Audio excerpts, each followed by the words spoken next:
Have you ever watched a family fall apart right before your eyes? Not in a movie, but in real life, on national television. Imagine thinking you know what love and loyalty look like, only to see them twisted and tested in ways you never expected. That's exactly what's happened with the Brown family on TLC's Sister Wives. One moment you're watching a group of people promising to build a life together, and the next you're left wondering if any of it was ever real. How does a family that once prided itself on unity and togetherness end up so divided, so broken, and so lost? Hi, friends, I'm Oliva, and welcome to TLC's Sister Wives Secret. If you're as obsessed with reality TV drama as I am, you're in the right place. Don't forget to hit that subscribe button and drop your thoughts in the comments, because I want to know, do you think the Browns ever stood a chance? Or was this collapse always inevitable? Tonight, we're pulling back the curtain on the real story behind the Brown family's unraveling. This isn't just about polygamy or reality TV fame. It's about power, control, and the kind of emotional games that can tear even the biggest families apart.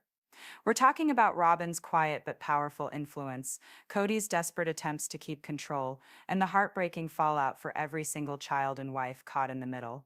If you think you've seen drama before, trust me, you haven't seen anything like this. So grab your snacks, settle in, and get ready, because what's really been happening behind the scenes is more shocking than anything you've seen on TV. If you've ever wondered how one person can quietly shift the entire mood of a room, you need look no further than Robin Brown. From the moment she joined the Brown family, there was something different about the way she moved through the group, soft-spoken, always emotional, but somehow always at the center of every major moment. It's almost like she's the director of her own reality show and everyone else is just trying to keep up with the script. Let's talk about Robin's daughters for a second.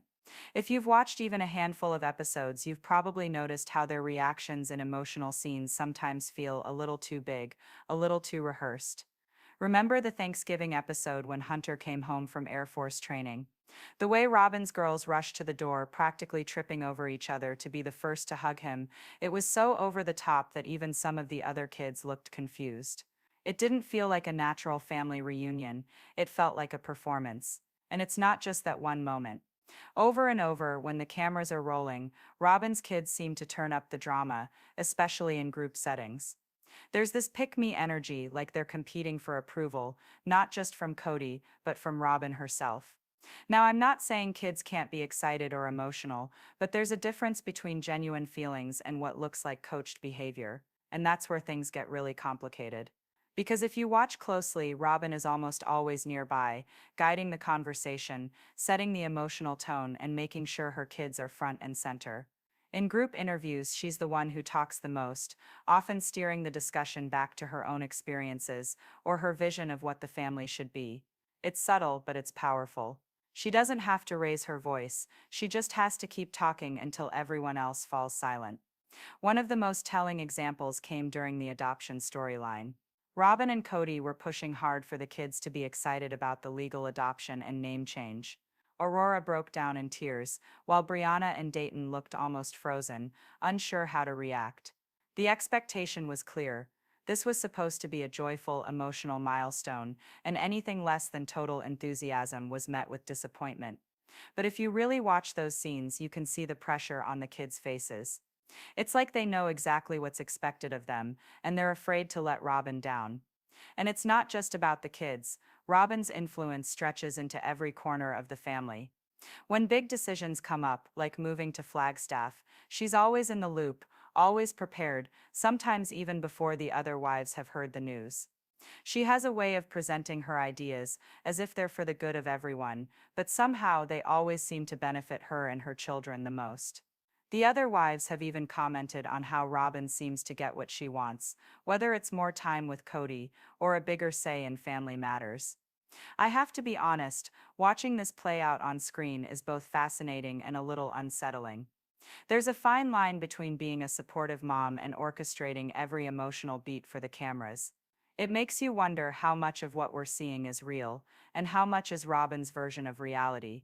Are the other kids and wives just extras in her story, or do they have a voice of their own? I want to know what you think. Have you noticed these patterns with Robin and her kids? Do you think she's just a protective mom, or is there something deeper going on? Drop your thoughts in the comments, because I know I'm not the only one who's picked up on this. The way Robin shapes the family narrative isn't just about getting more screen time, it's about control, and the impact of that control is felt by everyone in the Brown family, whether they realize it or not. If you've followed Sister Wives for any length of time, you know Cody Brown has a signature move whenever things get tough. He runs not literally, but emotionally and sometimes physically too. Instead of sitting down and working through the hard stuff, Cody's first instinct is to change something on the outside, move to a new city, buy a new house, or even start a new relationship. It's almost like he believes that if he just rearranges the furniture of his life, the cracks in the foundation will magically disappear. Think back to the endless relocations. The Browns have moved nearly 20 times, and each time Cody sells it as a fresh start, a way to fix what's broken. But if you watch closely, the problems always follow them. The move to Flagstaff is the perfect example. Cody pitched it as a chance for the family to come together, to build something new.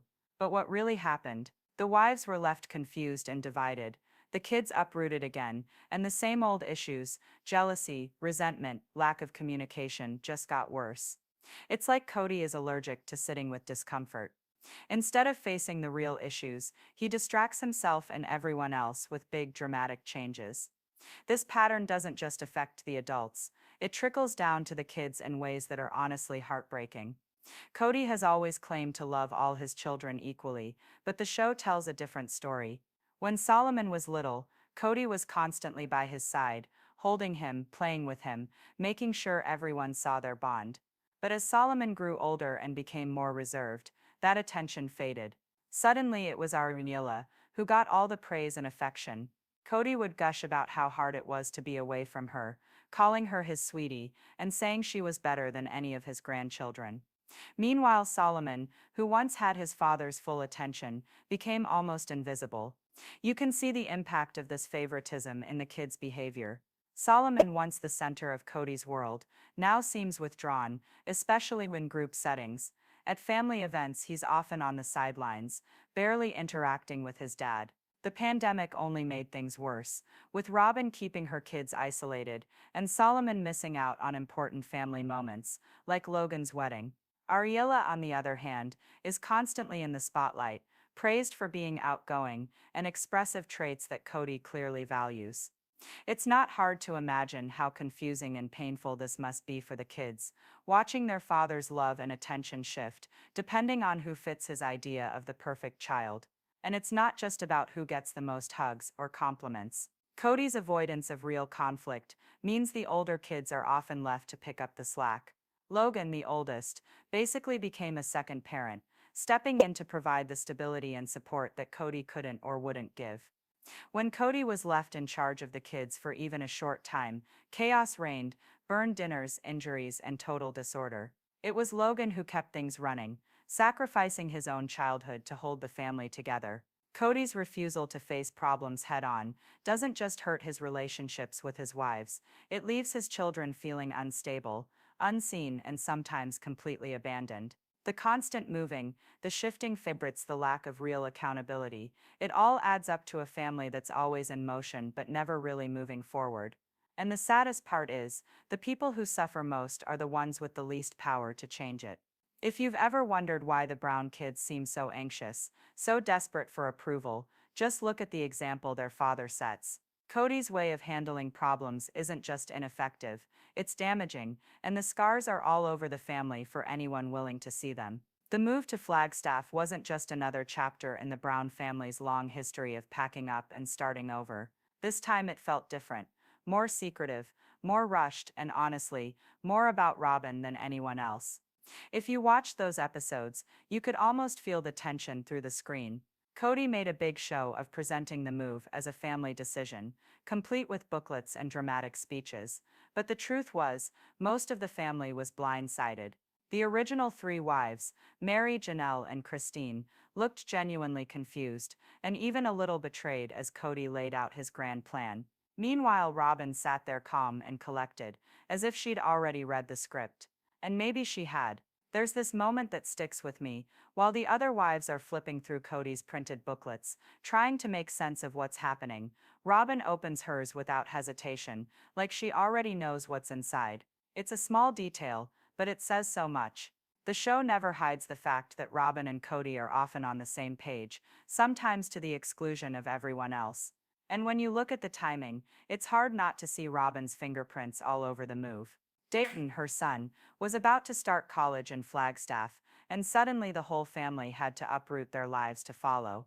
Robin framed it as a family opportunity, but it's clear her priority was keeping her own children close, even if it meant chaos for everyone else. The fallout was immediate and painful. Christine was devastated. She'd finally found a sense of community in Las Vegas, and her kids were thriving. Janelle worried about the financial strain and the impact on her children's stability. Mary, already feeling isolated, was pushed even further to the margins. The kids, especially the older ones, were angry and confused. They'd moved so many times before, and each time they lost friends, routines, and any sense of normalcy. This move felt like the final straw. What really stings is the double standard. When Christine once suggested moving for her daughter Aspen's college plans, Cody shot it down immediately, calling it impractical and selfish. But when it was Robin's child, suddenly the impossible became possible. Cody didn't just agree, he led the charge, convincing everyone that this was the only way forward. It's hard to watch, knowing how many times the other wives and their kids had to put their own needs aside, only to see Robin's wishes take center stage. The move to Flagstaff didn't bring the family closer. If anything, it exposed every crack and fault line that had been building for years. The wives grew more distant, the kids more resentful, and Cody and Robin retreated into their own little world. The dream of one big happy plural family was slipping away, replaced by suspicion and hurt. I'll be honest, watching those episodes made me angry and sad at the same time. It's one thing to see a family struggle, but it's another to watch decisions being made that seem so one-sided, so unfair. I kept thinking, how would I feel if I were in Christine's shoes, or Janelle's, or one of the kids who had to start over yet again? It's no wonder so many viewers felt betrayed right along with them. What about you? Did you see the move to Flagstaff as a family decision, or did it feel like Robin and Cody were calling all the shots? How do you think the family could have handled things differently? Let me know in the comments, because I know I'm not the only one who saw the writing on the wall long before the moving trucks ever showed up. The Flagstaff move wasn't just a change of address, it was the moment the Brown family's unity truly began to unravel. As the dust settled in Flagstaff, it became painfully clear that the Brown family's dream of unity was slipping away, replaced by a new reality, where control and narrative mattered more than connection.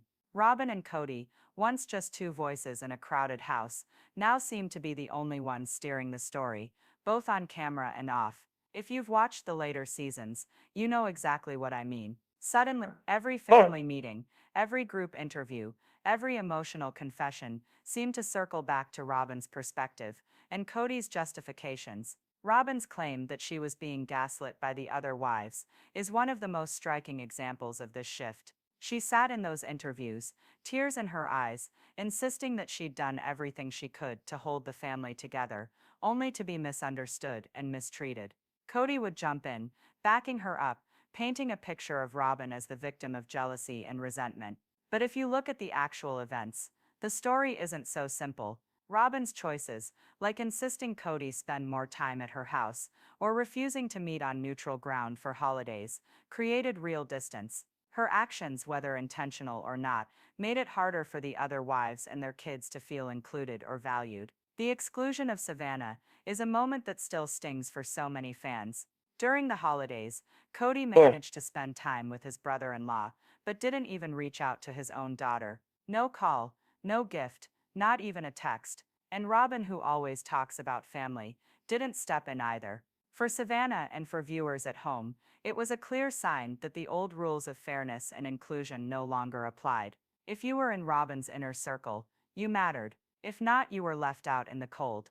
This wasn't just about one holiday or one child. Over time, the family's vision of unity, one big, loving, plural household, gave way to a collection of separate lives. The original wives, who once leaned on each other for support, now found themselves isolated and unheard. The kids, who grew up believing they were part of something special, watched as their family fractured into smaller and smaller pieces. The show captured these moments in heartbreaking detail. Christine packing up her things, Janelle questioning her place, Mary fading into the background. Even the children, once so close, started to drift apart, unsure where they fit in this new version of the family. For viewers, it was like watching a slow-motion car crash. The Browns had always promised honesty and transparency, but now it felt like we were only seeing the version of events that Robin and Cody wanted us to see. The narrative was being rewritten in real time, with uncomfortable truths brushed aside and real pain minimized. Fans who had rooted for the family's success were left feeling frustrated and even betrayed. What's so heartbreaking is that the Browns' story started with so much hope. They wanted to show the world that love could be multiplied, that family could be bigger and stronger than anyone imagined. But somewhere along the way, the need for control, the fear of losing power, and the refusal to face hard truths took over. The result? A family that once stood together now stands apart, each member left to pick up the pieces in their own way. And for those of us who watched it all unfold, it's a reminder that unity isn't just about sharing a last name or a house, it's about honesty, respect, and the willingness to put others first, even when it's hard. Watching the Browns' journey on Sister Wives has been a roller coaster, full of hope, heartbreak, and hard truths about what it really takes to hold a family together. We've seen dreams of unity slowly unravel, not because of outside forces, but because of choices made inside the home. Robin's quiet control, Cody's constant search for an easy fix, and the pain of children and wives left behind have shown us just how fragile trust and connection can be, even in the closest families. If there's one lesson to take from all of this, it's that real unity can't be forced or faked. It takes honesty, accountability, and the courage to face uncomfortable truths, even when it hurts. The Browns tried to build something extraordinary, but in the end, the cracks they ignored became impossible to hide. Their story is a reminder that love isn't about control or appearances, it's about showing up for each other, even when it's messy. So what do you think? Was the Brown family ever truly united, or was it always just an illusion? I want to hear your thoughts and your own stories about family, loyalty, and what it means to belong. Don't forget to subscribe to TLC's Sister Wives Secret, leave a comment below, and join the conversation. Thanks for watching, and I'll see you next time.